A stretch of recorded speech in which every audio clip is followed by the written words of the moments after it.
जहाँ देखो बस एआई एआई एआई, कोई उससे कुछ लिखवा रहा है या तो कोई उससे इमेजेस बना रहा है। बट क्या एआई सच में सबकी जॉब्स खा जाएगी? जानते हैं इस वीडियो में।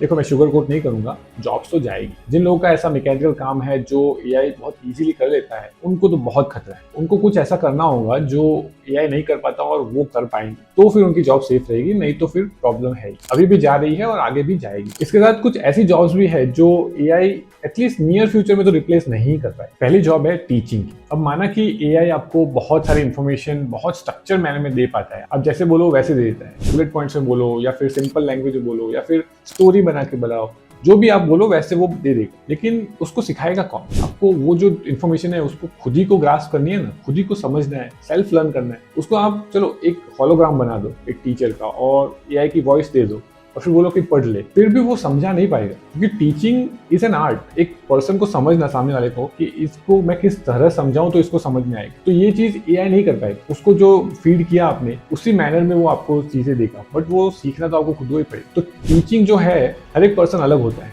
उस हर पर्सन को समझ के इसको मैं इस तरह से समझाऊं, इस लैंग्वेज में समझाऊं, ये करके बताऊं तो इसको ज्यादा अच्छे से समझ में आएगा।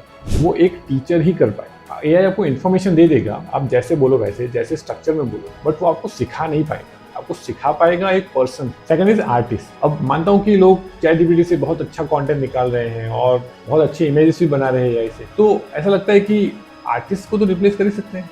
बट समझने की बात यह है कि चैटजीपीटी के पास या कोई भी एआई के पास ये डेटा आया कहाँ से? वो क्यों एम्पावर, एम्बार्क और एलिवेट जैसे वर्ड यूज कर? क्योंकि उसको वो डेटा फीड किया गया। वो सीख रहा है जो लोगों ने लिखा उसी से। अगर लोग ये वर्ड ज्यादा यूज कर रहे हैं तभी तो वो ये वर्ड ज्यादा यूज कर रहा है। तो उसको ये डेटा फीड किया गया है, तभी वो इस चीज को असिमुलेट करके फिर आपको आइडियाज दे रहा है। आपको लग रहा है कि ये तो बहुत नए इनोवेटिव आइडियाज दे रहा है, बट ऐसा नहीं है। वो उसको जो डेटा दिया गया है वो ये ह्यूमन ने ही लिखा है। तो एक ह्यूमन माइंड जो क्रिएट कर पाएगा वो एआई नहीं कर पाएगा। एक ह्यूमन माइंड जो क्रिएट करता है वो एआई में आप फीड करोगे और फिर वो असिमुलेट करेगा चीजों को और कुछ क्रिएट कर पाएगा। बट एक ह्यूमन माइंड की जो कैपेसिटी है, जो कैपेबिलिटी है, वो उसको कभी ट्रम्प नहीं कर सकता। और यहाँ पे मैं ट्रू आर्टिस्ट की बात कर रहा हूँ। ऐसे लोग नहीं जो यहाँ से ये थोड़ा चिपते हैं, यहाँ से चिपते हैं और फिर बना के देते हैं। मतलब ये तो एआई तो यही कर रहा है ना। आप अगर ये कर रहे हो तो आप आर्टिस्ट नहीं हो। जो ट्रू आर्टिस्ट है, जो ट्रूली इसमें समर्पित है, जो खुद से लिखते हैं, खुद से क्रिएट करते हैं, उस आर्ट फॉर्म को कभी एआई रिप्लेस नहीं कर सकता है ना। ऐसे काम है जहाँ पे आप फिजिकली इन्वॉल्व होते हो, वो एआई प्रूफ जॉब बोल सकते हैं। फिजिकली मतलब एथलेटिक्स है, तो वहाँ पे जो दौड़ना कूदना है वो एक पर्सन ही करेगा ना, वो एआई नहीं कर सकता। अब ऐसे सारे स्पोर्ट्स में नहीं होता। मानो चेस है तो उसमें फिजिकली उतना कुछ नहीं है, तो उसमें जो सोचना ही है, तो वो वहाँ पे एआई अपना कमाल दिखा सकता है।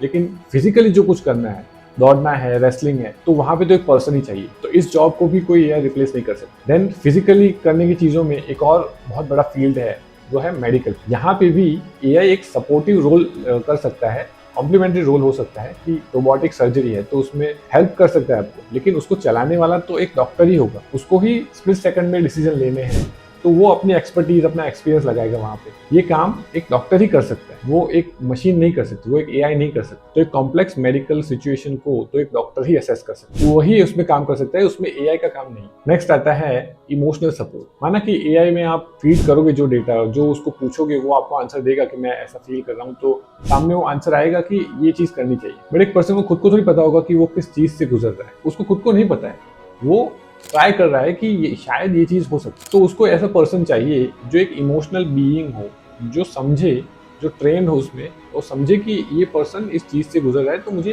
ये चीज करनी चाहिए। तो इमोशनल सपोर्ट है वो एआई कुछ हद तक कर पाएगा। लेकिन ये ऐसी चीज है, ऐसा फील्ड है जिसमें एक इमोशनल पर्सन ही चाहिए, इमोशनल बीइंग चाहिए जिसके खुद के इमोशंस हो, तो वो ही समझ पाएगा और वो ही सपोर्ट दे पाएगा। और लास्ट ऐसी चीज है जो थोड़ी हंसी आएगी सुन के, लेकिन एआई डेवलपर्स है जो एआई फील्ड में है, जो ये चीज़ डेवलप करते हैं, जो बनाते हैं, वही लोग बना रहे हैं इन चीज़ों को, वही लोग इन चीज़ों को डेवलप कर रहे हैं, उनको डेटा दे रहे हैं, उसको इम्प्रूव किए जा रहे हैं। तो उनकी जॉब इससे सेफ, तो इनकी जॉब तो ऑब्वियसली एआई प्रूफ। आपको क्या लगता है ऐसी और कौन सी जॉब्स है जिसको एआई कभी भी रिप्लेस नहीं कर पाएगा? मुझे कमेंट्स करके जरूर बताइए। तो इसी नोट पे वीडियो एंड करते हैं। थैंक यू फॉर वॉचिंग, मिलते हैं नेक्स्ट वीडियो।